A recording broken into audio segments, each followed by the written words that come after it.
ఈ మీనరాశి వారికి తృతీయంలో చంద్రుడు సంచరించడం వల్ల మీ ఆలోచనలు కార్యరూపం దాలుస్తుంది. సంతోషకర వాతావరణాన్ని చవిచూస్తారు. మనసుకు నచ్చే విధంగా కాలం గడుపుతారు. చతుర్థంలో శుక్ర సంచారం ఉంది. కుటుంబంలో శుభకార్యాల నిర్వహణ, విందు వినోదాల్లో పాల్గొనడం, సృజన సహకారంతో సంతోషంగా కాలం గడుపుతారు. షష్టమంలో రవి సంచారం ఉంది.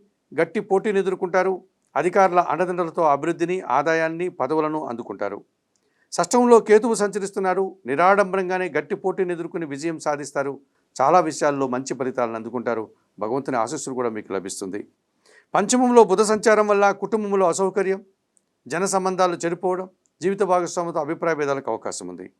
తెలుపు రంగు వస్త్రధారణ చేయండి. సీతారామచంద్రమూర్తి దర్శనం, శ్రీరామరక్షా స్తోత్ర పారాయణం, పెసరపప్పును పేదవారికి దానం చేయడం వల్ల సంతోషంగా ప్రశాంతంగా ఉండగలుగుతారు.